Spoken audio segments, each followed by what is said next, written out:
Hello everyone, myself assistant professor Naresh Kori. आप देख रहे हैं मेरा यूट्यूब चैनल थर्मल इंजीनियरिंग के लेक्चर सीरीज। हम लोग आज हीट ट्रांसफर के यूनिट 2 के लास्ट लेक्चर की तरफ जाएंगे। जीटीयू के अंदर ये टॉपिक 3 मार्क्स में आ चुका है, एटलीस्ट 7 to 8 टाइम। काफी इंपॉर्टेंट है, बहुत ज्यादा जरूरी थियरी है। टाइटल कुछ इस तरह जो होता है कि आप देख सकते हो कि ये टाइटल के मैंने 4 टाइप लिखे हुए हैं, मतलब क्वेश्चन इन चारों में से किसी भी तरीके से आपको पूछ सकते हैं। तो टाइटल क्या है? टाइटल ये है हमारा, जिसको बोलते हो आप ट्रांजिएंट कंडक्शन, या आप बोल सकते हो transient heat conduction. Transient heat conduction का मतलब होता है अनस्टेडी स्टेट हीट कंडक्शन। दोस्तों अभी तक हम लोग जो पढ़ रहे थे ना, वो हमारा स्टेडी स्टेट हीट कंडक्शन था। स्टेडी स्टेट हीट कंडक्शन का मतलब ये था कि आपके पास में जो भी मटेरियल है, उस मटेरियल की थर्मल कंडक्टिविटी की वैल्यू आपके पास में है, और जो थर्मल कंडक्टिविटी की वैल्यू आपके मटेरियल के अकॉर्डिंग है, उसके अंदर जो हीट ट्रांसफर हो रहा है वो वैल्यू आपके पास में फिक्स्ड है। यहां पर हमारे पास में दूसरा केस आ रहा है। यहां पर हम लोगों को स्टेडी स्टेट कंडीशन में हीट ट्रांसफर नहीं मिलेगा। हमारे आगे वाले केसेस में इस तरह से था, after some time, let's say 2 our और 3 आवर, ऐसे इतने लंबे टाइम के बाद में whatever heat is transferring to your subject और टू योर मटेरियल, उसके अंदर एक स्टेडी स्टेट कंडीशन मिलती थी कि कांस्टेंट हीट ट्रांसफर करने के बाद में भी the temperature of your whole body is going to be constant. यहां पर वो चीज आपको नहीं मिलेगी, इसीलिए उसको बोलते थे हम लोग स्टेडी स्टेट हीट कंडक्शन। और यहां पर वो चीज आपको नहीं मिलने वाली, इसीलिए हम लोग इसको बोलेंगे अनस्टेडी स्टेट हीट कंडक्शन। उस केसेस के अंदर ये था, हमारे प्रीवियस केसेस के अंदर ये था कि जो भी मटेरियल हम ले रहे हैं उसकी थर्मल कंडक्टिविटी की वैल्यू डिफाइन करके चलते थे। यहां पर हम लोग थर्मल कंडक्टिविटी कंसीडर करेंगे infinite, means your K tends to infinite. आपके पास में थर्मल कंडक्टिविटी की कोई प्रिसाइज वैल्यू नहीं है, कोई स्टैंडर्ड वैल्यू नहीं है, कोई परफेक्ट वैल्यू नहीं है, आप इसको डिफाइन नहीं कर सकते हो। अगर ये केस है तो हीट ट्रांसफर क्या बनेगा, that we have to find. Theory GTU में कुछ इस तरह से पूछी जाती है, the derive an equation for transient heat conduction in solid material. यहां पर ध्यान देना, you have to consider for solid only. आप लोगों को यहाँ लिक्विड के लिए कंसीडर नहीं करना है, ओनली गैसियस केसेस के लिए भी कंसीडर नहीं करना है, सिर्फ सॉलिड केसेस के लिए कंसीडर करना है। तो you have to derive an equation, it is known as the transient heat conduction equation in solid with infinite thermal conductivity. दूसरा उसको बोला जाता है lumped heat capacity. Lumped heat capacity क्यों बोलते थे वो, या लंप पैरामीटर एनालिसिस, ये दो नाम है। क्यों बोलते हैं मैं आपको समझाता हूं। देखो जनरली क्या होता है कि हम लोग जब भी कंडक्शन प्रोसेस करते हैं, तो कंडक्शन प्रोसेस के अंदर हमारे पास में जो भी मटेरियल है जिसके अंदर हम लोग हीट ट्रांसफर कर रहे हैं, उसकी थर्मल कंडक्टिविटी की वैल्यू फिक्स होती है। तो क्या होगा कि after some time you will get the perfect heat rate value, you will get the final temperature value. अगर कुछ इन्हीं केसेस की अगर बात की जाए, तो मटेरियल के अंदर हीट ऐड हो रही है, मटेरियल के अंदर हीट रिमूव हो रही है, ये सारी प्रोसेसेस कंडक्शन के अंदर होती है। लंप हीट कैपेसिटी में मतलब कि जब आप लोग मटेरियल के अंदर इनफाइनाइट थर्मल कंडक्टिविटी कंसीडर कर रहे हो, तो ऐसे टाइम में क्या होता है, at that time you will gate negligible internal thermal resistance. इस पॉइंट को समझो। कंडक्शन के अंदर हम लोगों ने थर्मल रेजिस्टेंस के बारे में पढ़ा था, और थर्मल रेजिस्टेंस का मतलब मैंने बताया था कि जो भी हीट ट्रांसफर आपके मटेरियल के अंदर हो रही है, उसके अंदर रेजिस्टिंग फोर्स लग रहा है।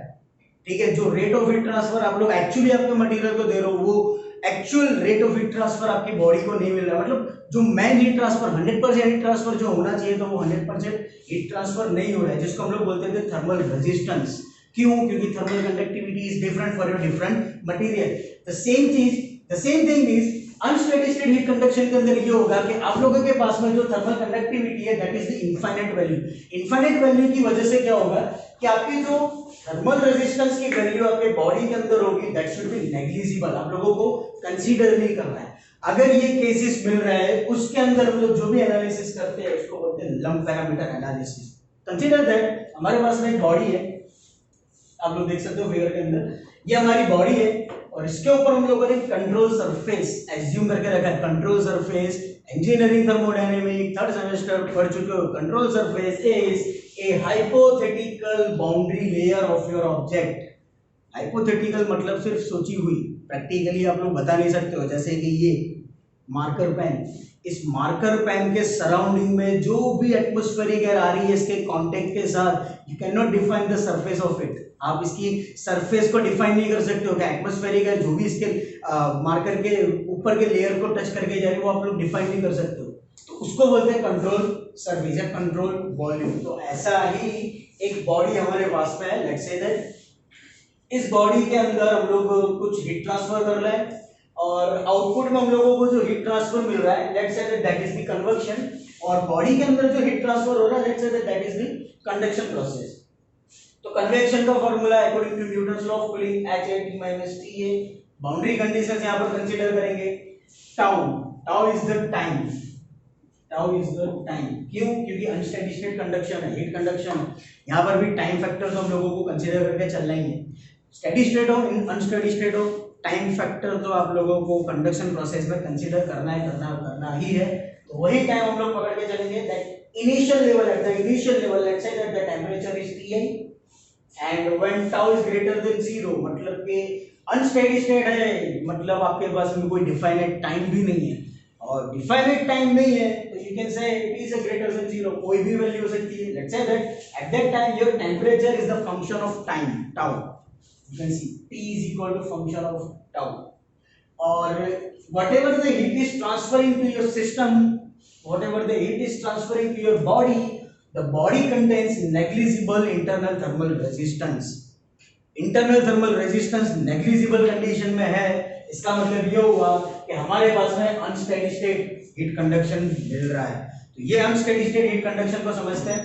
बॉडी के अंदर जितनी एनर्जी ट्रांसफर हुई डेफिनेटली वो उतनी ही एनर्जी रिलीज करेगा, मतलब कि डिक्रीज होगा। तो हमारी इक्वेशन कुछ इस तरह से बनेगी that heat transfer from body by convection at d tau, time के रिस्पेक्ट में इनिशियल टू फाइनल या उसके ड्यूरेशन के बीच में, will be equal to decrement of heat in the body during d tau. Whatever the heat is transferring into the body, उसकी वजह से जो भी चेंजेस आ रहा है उस दौरान अगर बॉडी ने जो हीट लॉस की है सराउंडिंग में, that loss is considered as the decrement.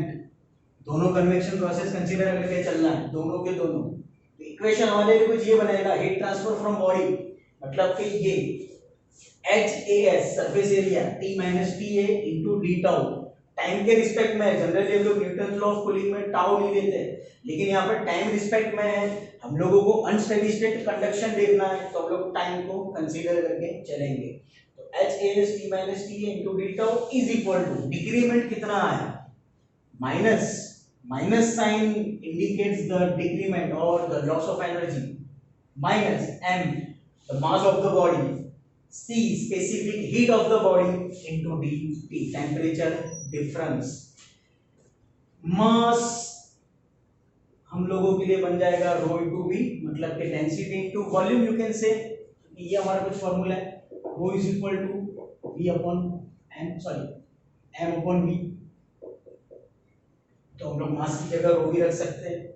तो डेंसिटी का जो सिंपल एक फॉर्मूला है, the density is the ratio of mass of the body to the volume of the body. वही फॉर्मूला हम लोगों ने यहाँ अप्लाई किया है, मास को सब्जेक्ट हेड बनाया, वॉल्यूम को रो के साथ मल्टीप्लाई किया and over here C specific heat as it is into dt।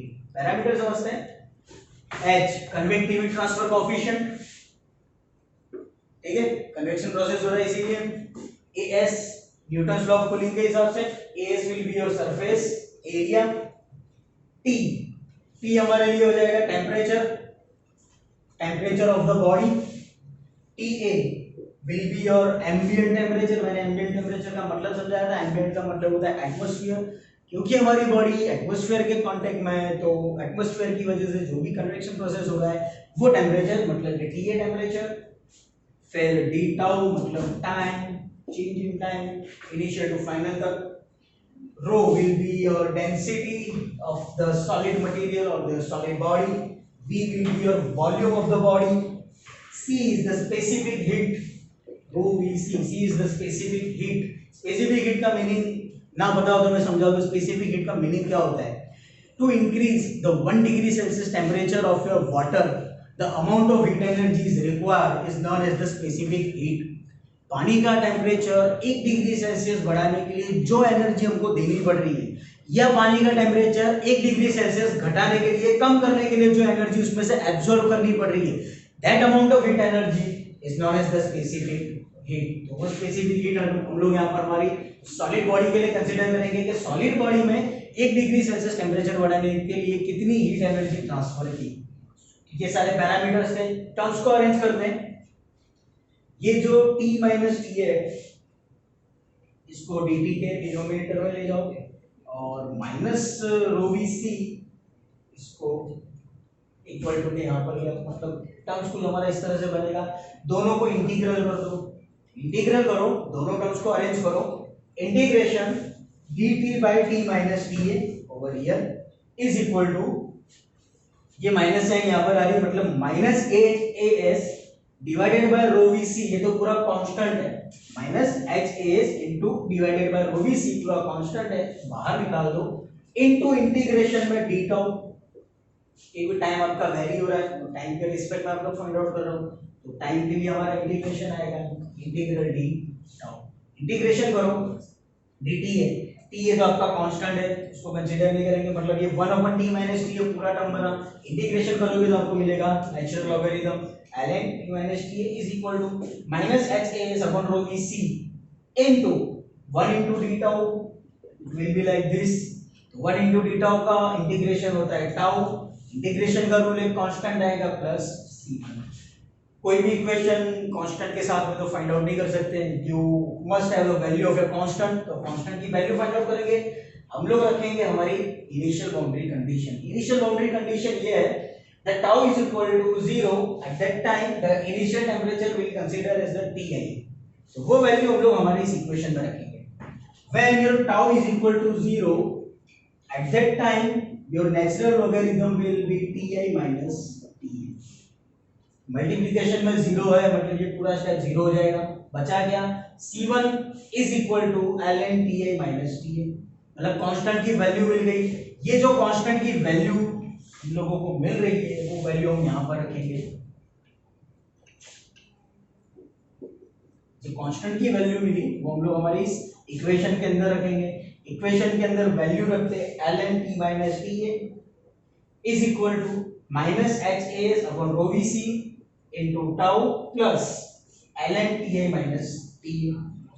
ये plus ln Ta minus Ta equal to का लेफ्ट साइड लिया हो तो माइनस में हो जाएगा ln t minus Ta minus ln Ta minus Ta is equal to minus HAS upon rho VC into tau। Natural logarithm का rule है, minus sign है तो डिनोमिनेटर में जाएगी आपकी property ln t minus Ta divided by Ta minus Ta is equal to minus HAS upon rho AC into tau। और simplify करते हैं, ln हटाओ तो यहाँ पर एक्सपोनेंशियल लगेगा जिसको हम लोग e रेज़ टू के फॉर्म में बोलते हैं। e रेज़ टू का फॉर्म मतलब एक्सपोनेंशियल होता है, तो t minus Ta upon Ti minus Ta, t minus Ta मतलब कि थीटा, Ti minus Ta मतलब theta I is equal to exponential into bracket में minus HAS upon rho AC into tau, sorry rho VC into tau। क्या करना है, इस equation को हमको सिंपलीफाई करना है, एक्सपोनेंशियल वाली इक्वेशन को हमको सिंपलीफाई करना है। इस इक्वेशन के अंदर multiply and divide by as surface area, thermal conductivity and volume.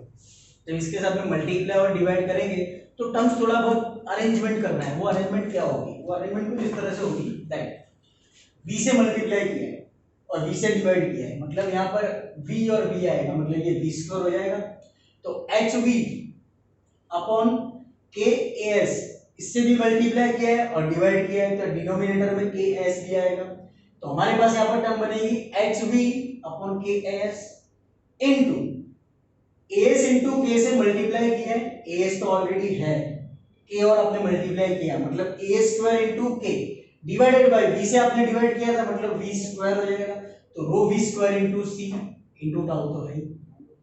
Clear, फिर से एक बार AS into K into V से मल्टीप्लाई करो और डिवाइड करो, मल्टीप्लाई और डिवाइड करने के बाद में टर्म्स को अरेंज करो, तो H V से आपने मल्टीप्लाई किया था मतलब V डिवाइडेड बाय K से आपने यहाँ पर मल्टीप्लाई किया था तो K, AS से आपने डिवाइड किया था तो AS इनटू यही टर्म फिर आप लोगों की यहाँ पर फिर से मल्टीप्लाई थी, मतलब मल्टीप्लाई थी ऑलरेडी, तो AS से मल्टीप्लाई था तो AS स्क्वायर, K आपने मल्टीप्लाई किया था तो K डिवाइडेड बाय रो तो आपका है v आप लोगों के लिए हो जाएगा v square into c into tau.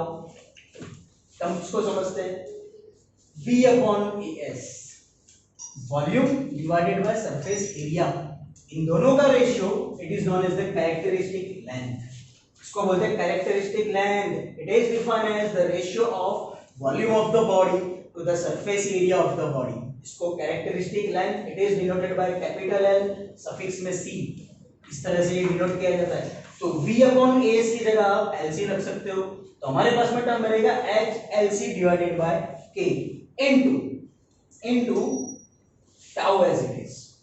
Terms को देखना, tau as it is a square upon v square. अभी LC का रेसिप्रोकल आया है, LC का हम लोगों को रेसिप्रोकल मिल रहा है, तो a square upon v square इसका रेसिप्रोकल हो जाएगा 1 अपॉन LC स्क्वायर है, मतलब 1 अपॉन LC स्क्वायर, तो ये आ गया 1 अपॉन LC स्क्वायर।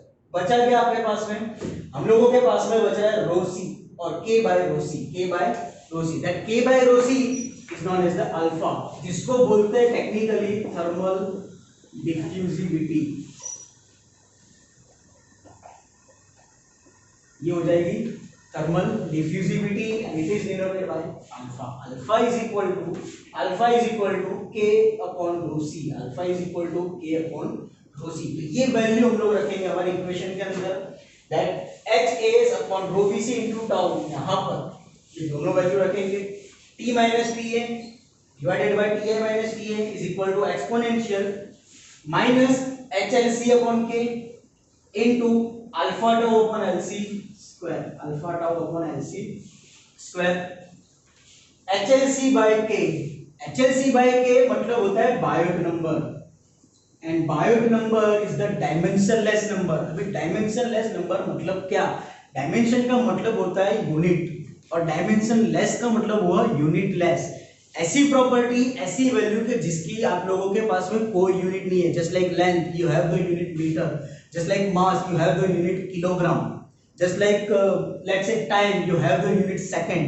लेकिन जब हम लोग HLC अपॉन K की अलग अलग प्रॉपर्टी रखेंगे, मतलब के कन्वेक्टिव हीट ट्रांसफर कोएफिशिएंट का यूनिट रखो वाट पर मीटर स्क्वायर केल्विन या सेल्सियस, थर्मल कंडक्टिविटी का रखो वाट पर मीटर केल्विन या सेल्सियस, और कैरेक्टरिस्टिक लेंथ का रखो मीटर। जब आप ये यूनिट को डिफाइन करोगे, ये यूनिट का सिंपलीफिकेशन करोगे, तो आपको आंसर मिलेगा 1।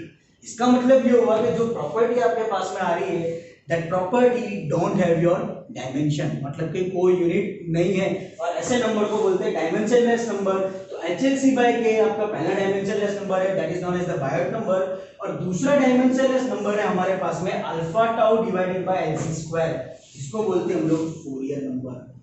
Chapter number 3 convection, dimensionless numbers आप लोगों के पास में 7 से 8 अलग अलग आएंगे। आप लोग फ्लूइड मैकेनिक्स में ऑलरेडी 5 से 6 पढ़ चुके हो, और दूसरी 7 से 8 डायमेंशनलेस नंबर आप लोगों को पढ़ने में आएगी, वो आप लोगों को पढ़ना है।